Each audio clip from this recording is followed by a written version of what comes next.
Over 1 million engines are destroyed every single year by simple oil change mistakes. That's more than $50 billion in preventable damage. And the worst part? Most of these failures happen because of carelessness or just not knowing any better.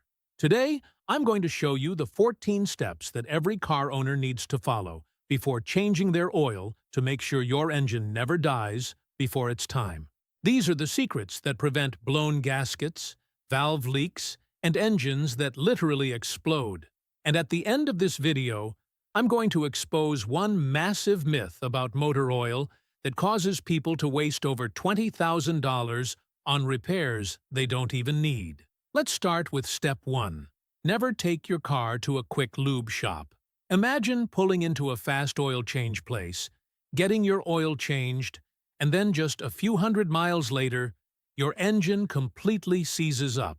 Sounds extreme, right? But this happens more often than you'd think. The reason? A distracted employee who forgot to put new oil in your car.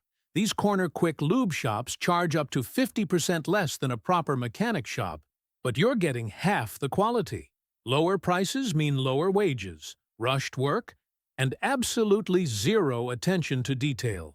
It's common to hear stories about filters installed incorrectly, drain plugs tightened too much, mysterious leaks, and complete catastrophes.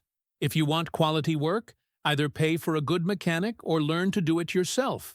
Honestly, it's better to do it yourself anyway, especially because many busy shops might skip the next critical step.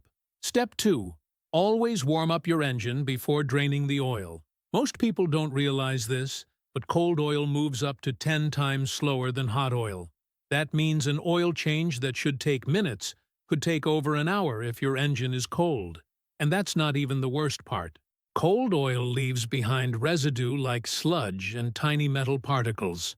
Some people try to fix this with engine flush or cheap oil rinses, but that's just wasting money.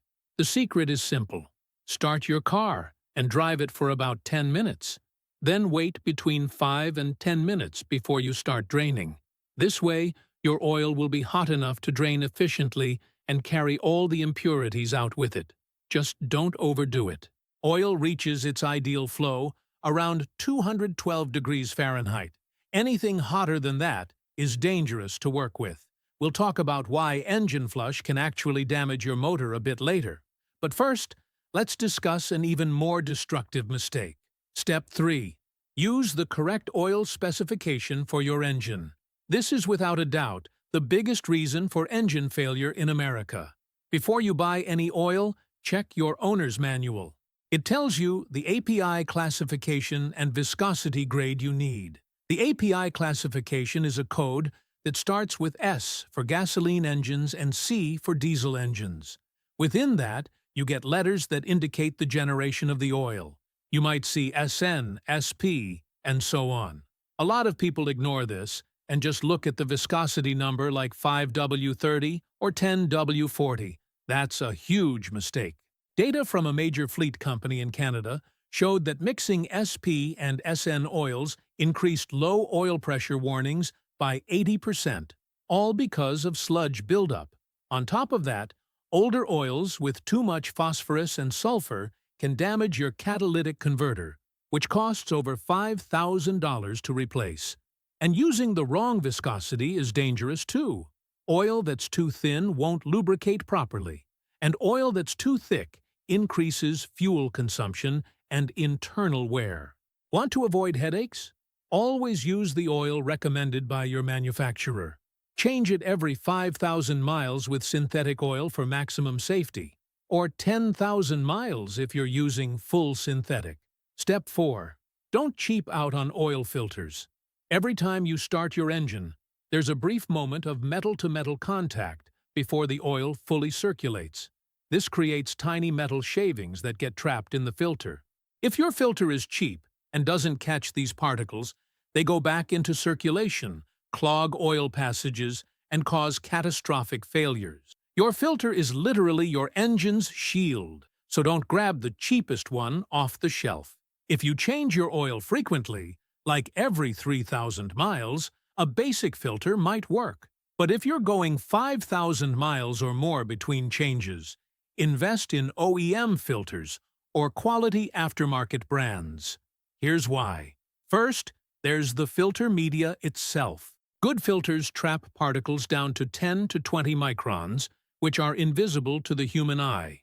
Cheap filters only catch particles above 40 microns. That means debris is slipping through directly into your engine. Second, there's the bypass valve. Every filter has one. It lets oil pass if the filter gets clogged, but if it opens too early, dirty oil gets through. If it opens too late, your engine runs dry. A cheap filter rarely gets this balance right. And third, there's the anti-drainback valve. It stops oil from draining out of the filter when your engine is off. Without it, you get dry starts that are silent but slowly kill your motor. So don't save $15 on a filter and then spend $3,000 on a new engine. Stick with OEM or trusted brands and your engine will thank you. Step 5. Get your oil analyzed. Here's a goldmine tip for anyone who wants their car to last forever. Get an oil analysis at least once a year. This test shows you exactly if there's internal engine wear and even helps you figure out if you're changing oil too often or not often enough. If you don't want to spend about $75 on a full analysis, you can do a simple inspection at home. After you drain the oil, look at how it appears and feels. If it's black, thick, and smells burnt, that's completely normal. It just means the oil did its job. But if you rub some between your fingers and feel a gritty texture, that's a sign of metal shaving circulating through your engine. This could indicate wear on bearings, pistons, or even the camshaft. If the oil has visible metallic shimmer, that's even more serious. Stop immediately and get to a mechanic. Now, if the oil looks milky or whitish, that indicates water or coolant contamination. This could happen from a blown head gasket, a cracked block, or a damaged heat exchanger. If your car only makes short trips, especially on cold days, it might just be condensation, but keep an eye on it. If everything looks good, it's time to do something that even experienced mechanics often forget. Step 6. Lubricate the oil filter rubber seal. Ever tried to remove an oil filter and it felt like it was glued to the engine? Or worse, watched a filter fall off on the highway. This happens when the rubber O-ring seal wasn't lubricated before installation. Before you install the new filter, apply a thin coat of fresh oil around the rubber seal. This ensures a perfect fit and prevents the ring from tearing or twisting when you tighten it. Here's a critical warning. Always make sure the old filter's rubber seal came off with it. If it stays stuck and you install a new filter on top, you get the infamous double O-ring. The filter won't seal properly. Oil leaks out in seconds, and your engine loses lubrication instantly. That's enough to destroy it completely. Bonus tip: whenever possible, pre-fill your oil filter before installing it. This practice has become controversial, but the technical data proves the benefit. When you start your car after an oil change, it takes 1 to 2 seconds for the oil to fill the filter and start circulating through the engine. During that brief window, there's direct metal-to-metal contact between bearings and the crankshaft. Pre-filling the filter reduces this friction and significantly extends your engine's life. Some people worry this introduces contaminants, but testing shows that dirty oil already circulating in your engine is 6 times worse than anything that might come from a pre-filled filter. If your car's manufacturer doesn't recommend this, that's fine, but never ignore proper cold start procedures. Those are the real villain behind internal wear. Step 7. Use the correct torque on your drain plug. After you drain the oil, clean the drain plug area thoroughly and always replace the crush washer. A lot of people try to save money by flipping it over and reusing it, but that's a serious mistake. This washer deforms every time it's tightened. If you reuse it, you'll get slow oil leaks. If you only check your level once a month, you might be running dangerously low without knowing it. Result: burnt bearings and $20,000 in damage. When you reinstall the drain plug, thread it by hand first to avoid cross-threading, where the bolt goes in crooked and ruins the pan. Then use a torque wrench and follow the exact specification in your manual. Tightening it too much is just as dangerous as not tightening it enough. If the plug is too tight, you can strip the threads or even crack the pan, causing oil to leak everywhere in minutes. On the other hand, if it's loose and falls out while driving, you can kiss your engine goodbye. That's a guaranteed $25,000 loss. A torquey wrench costs very little and saves you enormous headaches and serious money. The same care applies to your next step. Step 8. Tighten the oil filter correctly. Most filters should be installed by hand only. A filter wrench is for removal, not installation. Screw the new filter on until the rubber seal touches the engine block. Then turn it another 3/4 to a full rotation, depending on what the manufacturer says. If your filter needs a specific torque, use a torque wrench, but never go overboard.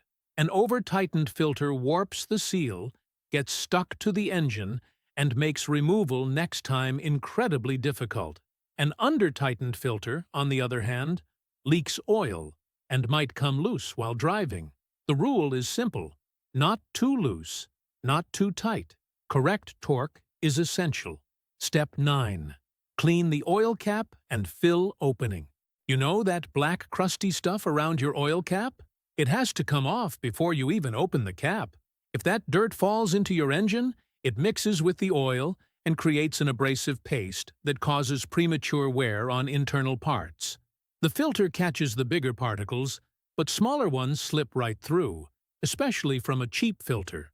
This slowly eats away at bearings, cylinder walls, and even the turbo shaft if you have one.